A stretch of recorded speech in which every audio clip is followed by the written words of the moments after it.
And today we have Maria Fitzpatrick, MLA for Lethbridge East. She currently serves as Deputy Chair of the Standing Committee of Privileges and Elections, Standing Orders and Printing, and as a member of the Standing Committee on Alberta's Economic Future. So let's give her a warm welcome.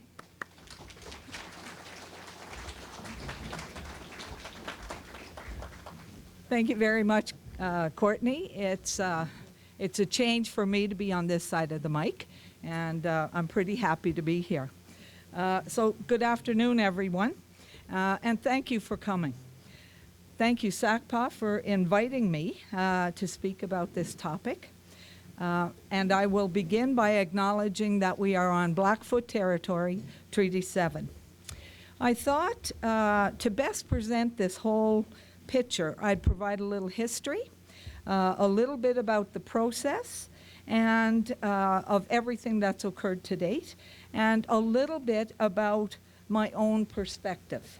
Okay, so in December of 2014, the previous government brought forward a piece of legislation, Bill 10. This bill was voted through the Alberta legislature in March of 2015 by the previous government.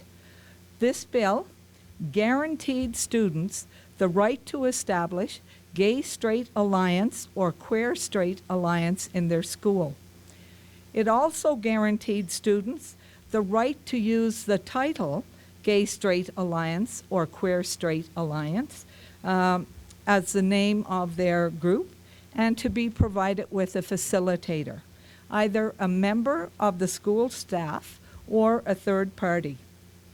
In June 2015, an act to amend the Alberta Bill of Rights to protect our children received royal assent. The act enshrines sexual orientation, gender expression, and gender identity as prohibited grounds from discrimination in the Alberta Bill of Rights. It also amended the School Act to add requirements around establishing welcoming, caring, respectful, safe learning environments and supporting students who wish to establish gay, straight, or queer straight alliances. The legislation required school authorities to draft policies to address those responsibilities. And those responsibilities are under the School Act. The Minister of Education, the Honourable David Egan, met with all 61 school boards last fall. Many school officials asked for assistance in this area in developing their policies. As a response to this request, Alberta Education developed a number of tools, including a best practices guidelines document to provide boards with examples which demonstrate what an environment respectful of diverse sexual orientations, gender identities, and gender expressions can look like. On the last slide of my presentation today, I will give you the link to those tools and the guidelines. These guidelines were designed to assist the school authorities in developing their policies. Most importantly, they contain constructive suggestions for teachers and schools on respecting and accommodating LGBTQ students. The policies do not impact Alberta curriculum or the Alberta Bill of Rights, which gives parents the ability to withdraw their children from instruction about human sexuality or from instruction or exercises that are primarily and explicitly religious or patriotic in nature. Parents will also continue to receive advance notice when religious and human sexuality topics are going to be part of a class discussion or lesson. And there will continue to be academic no academic penalty for a student who is absent from that discussion or lesson. Students and schools still have the flexibility to call parents by their chosen title, mother, father, or something else if they choose. The guidelines also outline that students should be able to access washrooms that correspond with their gender identity. In addition, non-gendered individual washrooms should be available. Schools are advised to have strategies to ensure all areas of the school are safe for students and privacy is maintained for all. This is an example of something you might see in public. Anybody know where the picture on, let's see, your right-hand side or your left-hand side?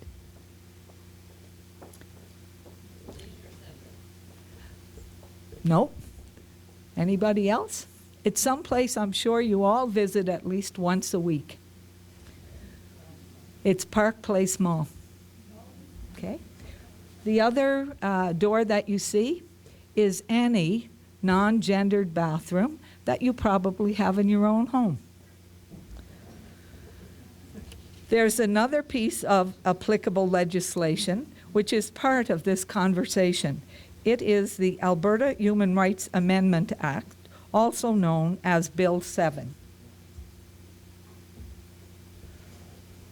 This piece of legislation was introduced by the current Minister of Justice, Kathleen Ganley, in the fall session.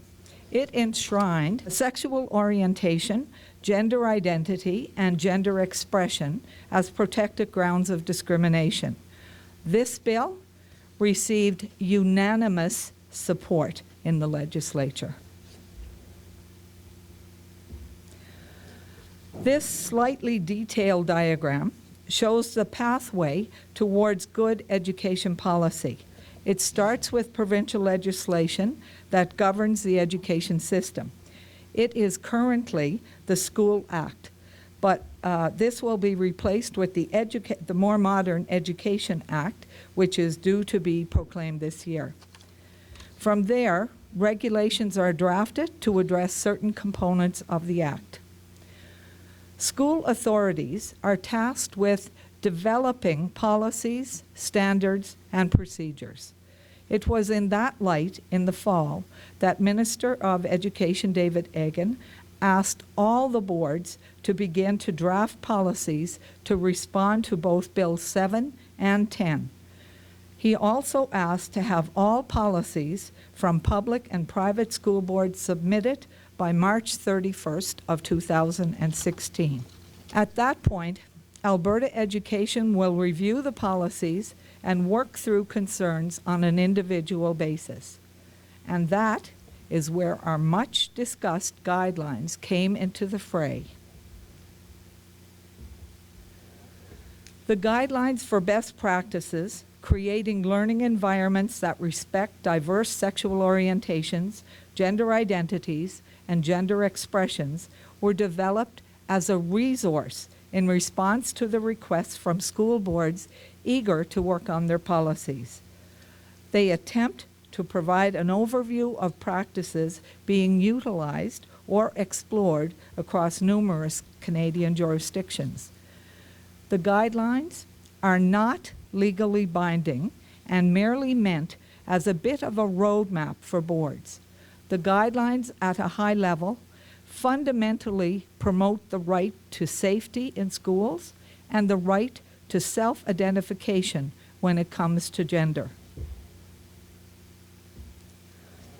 Here is a list of the best practices identified in the guidelines.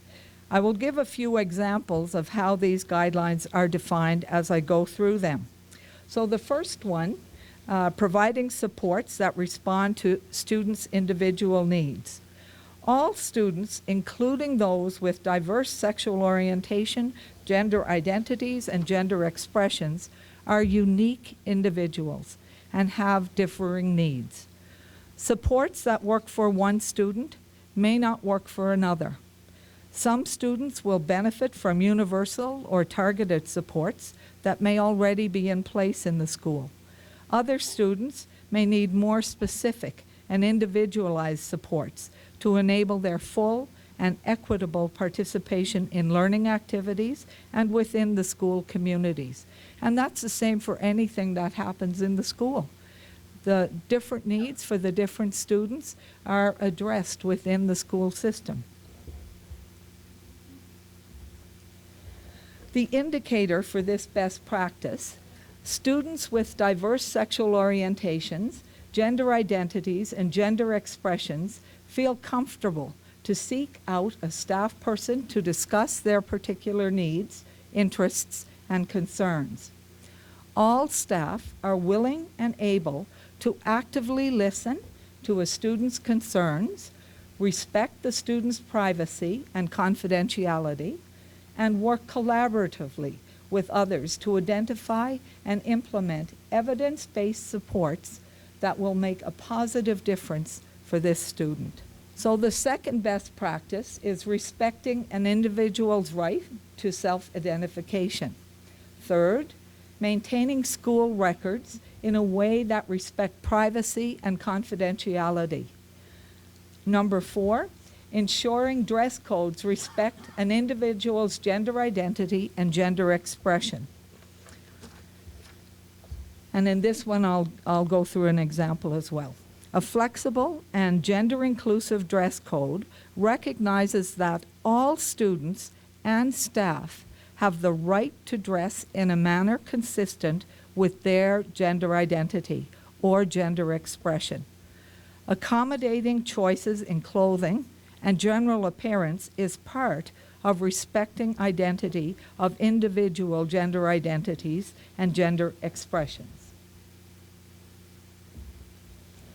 And the indicator for this one: schools and school authorities proactively review existing dress codes to ensure they are respectful and inclusive of the gender identities and gender expressions of all members of the school community. For example, rules apply equally and fairly to all students and are not gender exclusive, such as implying that a certain type of clothing, such as a skirt, will be worn by one gender only.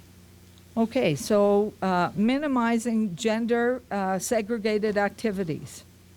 Number 6, enabling students with diverse sexual orientations, gender identities, and gender expressions to have full, safe, and equitable participation in curricular and extracurricular activities.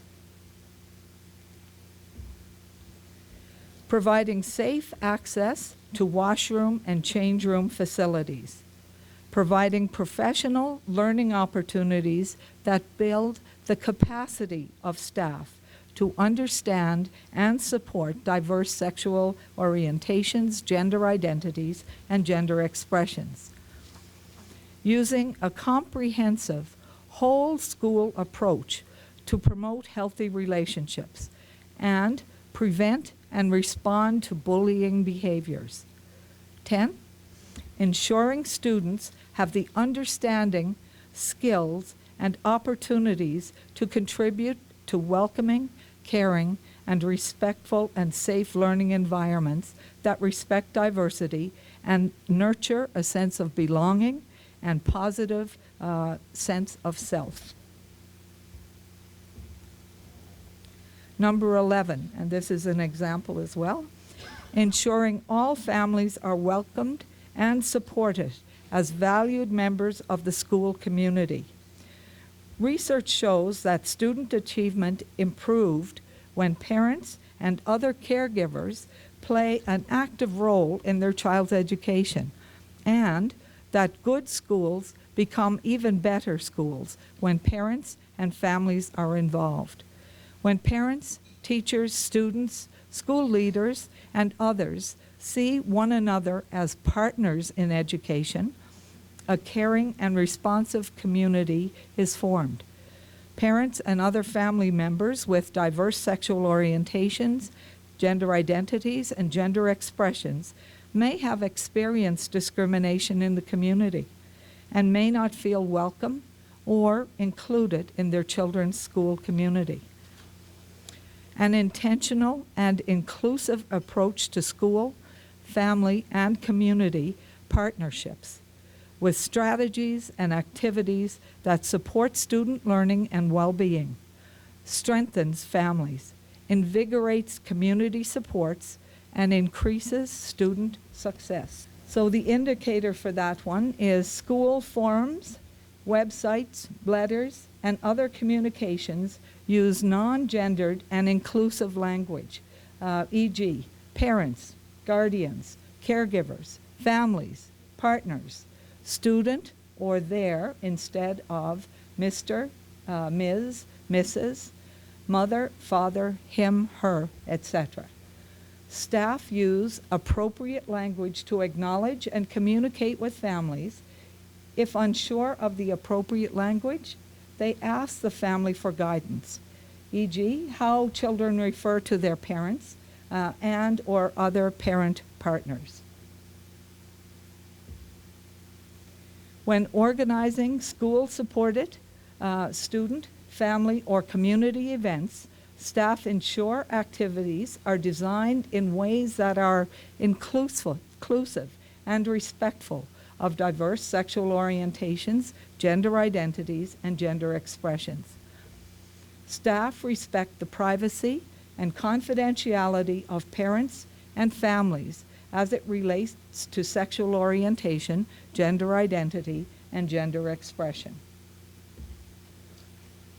The school student code of conduct addresses bullying behavior that targets a student because of the actual or perceived sexual orientation, gender identity, or gender expression of parents or other family members.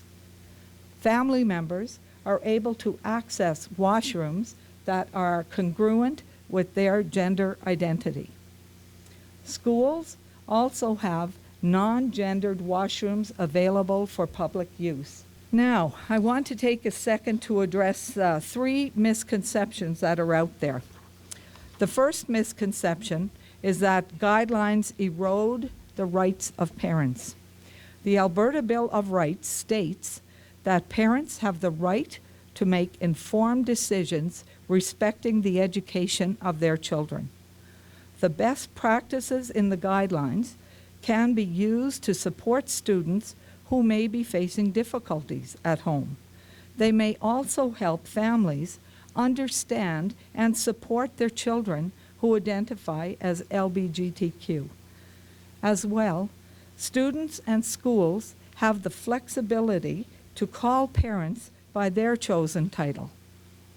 The second misconception is that changes in legislation will require additional capital costs.